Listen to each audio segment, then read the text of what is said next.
Hello and welcome to Pulmonology Read Aloud. This is Dr. Anshu Maneja Arora, and in today's video, we are going to talk about the Indian consensus on home nebulization. It was recently published in October 2025, and ever since, more and more nebulized molecules are available for our obstructive airway disease patients. This becomes really important to understand that what are the right practices that we can do. Now, this consensus recommendation comes from Dr. Randeep Guleria and his group of all senior pulmonologists of the country. And believe me, this is one of the shortest, yes, short and crisp paper that I've ever read aloud. It just contains one table. And this one table has 12 core recommendations. And our core recommendations really guide us how to clinically utilize nebulization, what is the rationale, and what is the real world application. So, I'm going to break down these 12 recommendations into 12 individual slides for you and tell you how you can apply them and what are the problems that we have been facing around them. Number one, the first recommendation is a definition. Now, although we keep telling ourselves and our patients that the nebulizer is like the same medication in nebulized form, there have to be clear-cut indications of using home nebulization vis-a-vis inhalers, which have or inhalers or rotahalers or any kind of dry powder device, any device for that matter. So there has to be a definition. And here, this definition is very important because it clearly distinguishes using home nebulization for maintenance versus a short term rescue or post exacerbation use. So when you're using it for a patient for a very short time, you probably will not say that my patient is on home maintenance nebulization. So it's defined as a physician prescribed administration of long term maintenance medication. And this has to be in nebulized form more than 3 weeks. Then you will say it is home maintenance nebulization. 3 weeks in an appropriately selected patient, a very important term here, within a properly managed home environment. So, this definition or this point in itself tells us that home maintenance nebulization is not casual. It is not an unsupervised nebulizer use. It is a planned, long term therapeutic strategy, and it needs prescription with an intent, a selection of patient with an intent, and you have to check for environmental suitability. So, it's a decision that you're taking for your patient and has to be a proper decision.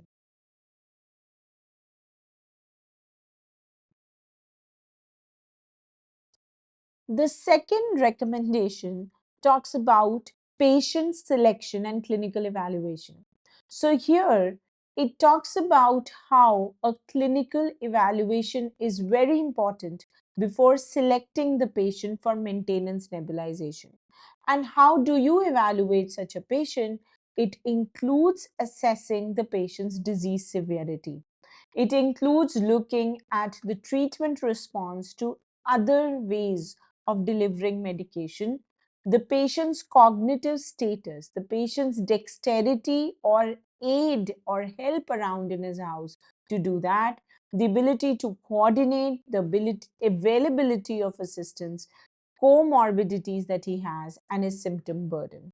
So, this second pointer or recommendation is a clear reminder that you should consider home maintenance nebulization only after inhaler therapy has been thoughtfully evaluated.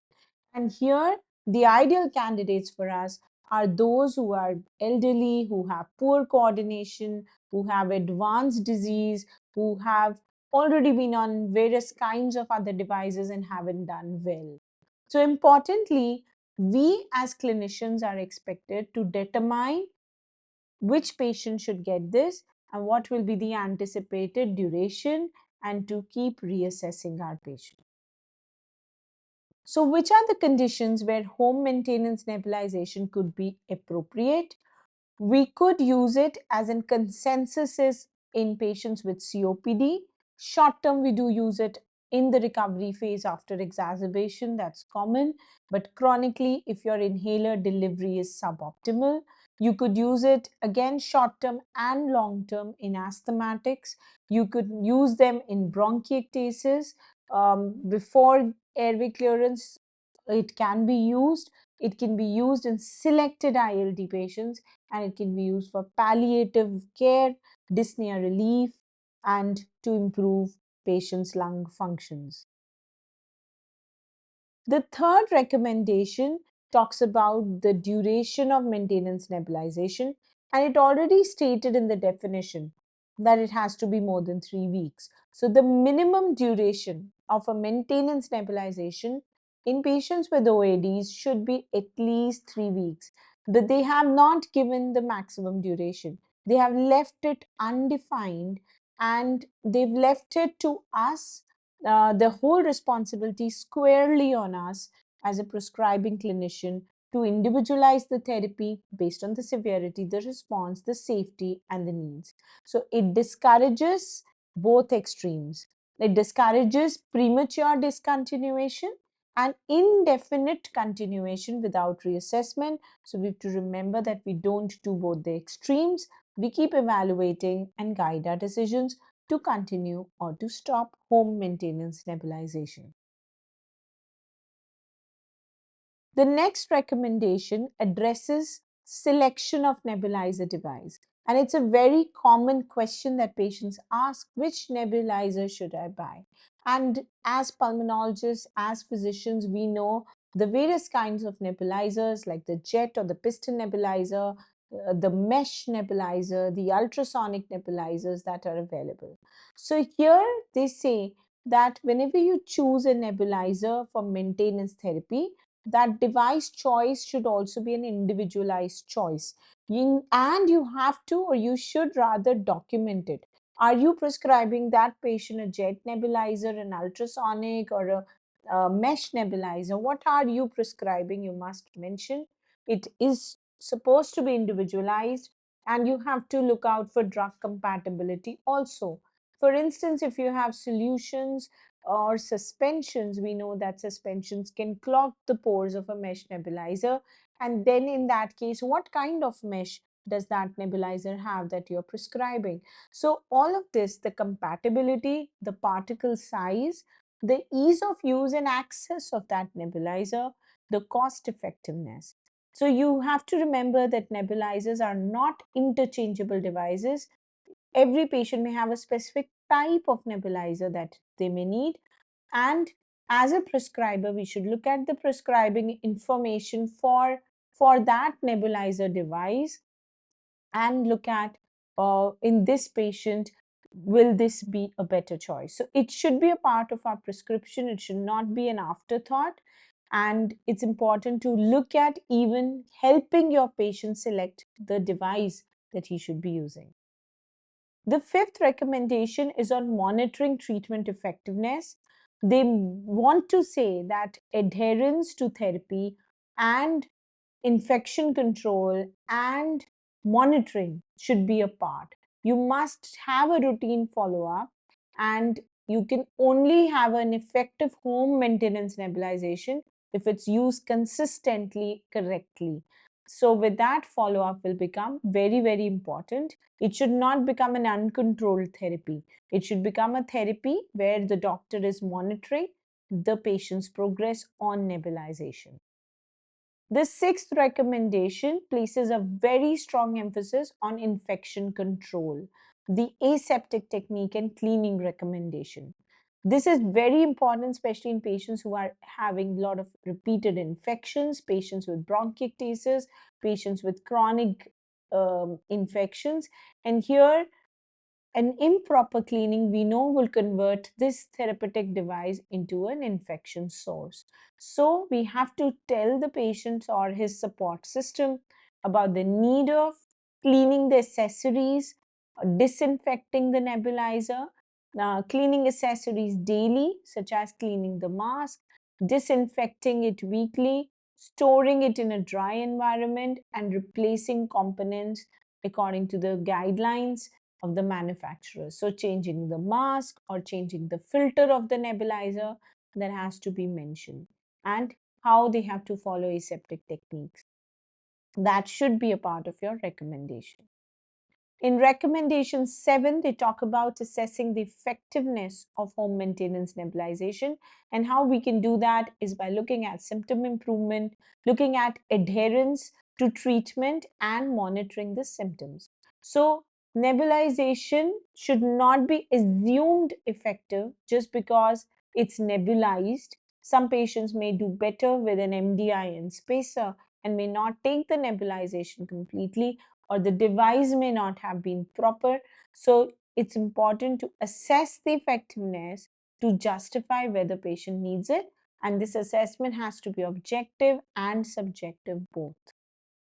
In recommendation 8, there's a need for training and reassessment, a event or a factor that's often overlooked. Now, if you want your patient to have an effective home maintenance nebulization, you have to make sure that the patient and the caregiver is trained to use it. And that means you have to tell them about using the device, assembling the parts of the device, cleaning the parts of the device, and to prevent errors in technique. A lot of times patients ask about whether they should use their nose or their mouth to breathe, and they're confused on these simple aspects. So special precautions, patient specific considerations, that's very important. And it's not a one time teaching event, but an ongoing process is what you must recommend. The ninth recommendation is regarding a discontinuation and transition to inhalers. This clearly states that home maintenance nebulization should be stopped when your patient shows significant symptom improvement and can effectively use the inhalers, or if suppose your patient develops any adverse effects secondary to maintenance nebulization. To quote one instance is when one of my patients complained that his dentist told him that because he was using maintenance nebulization at home so frequently, all his teeth had started to decay. And although this patient was rinsing his mouth regularly throughout the day, they felt that that reason for the tooth decay was the nebulization. So if you think that your patient is developing any form of adverse effect which may limit his use of nebulization, it's time to switch. And transitioning to inhalers in such patients needs to be gradual, with proper training, with monitoring, and with continued education. Because if he was on nebulizer and you switch him to an inhaler, there's a chance that the inhaler technique may not be good. So nebulization is a bridge, it's not a permanent destination. You should consider and reconsider bringing him back to inhaled medication. The 10th recommendation is to use it beyond obstructive airway diseases. So here, the 10th recommendation mentions that even in structural lung diseases, even in lower respiratory tract infections, pulmonary hypertension, some forms of ILD, and palliative care, it can be used. But here again, the clinician's judgment is central in determining the need for maintenance nebulization. So this consensus has deliberately avoided rigid rules here, and they've recognized that there could be heterogeneous indications for these conditions. The 11th recommendation is about the role of caregiver, and it's very important. So they highlight that it's needed that you should have a well-trained caregiver who can assist with medication administration, maintaining the equipment, and monitoring the patient.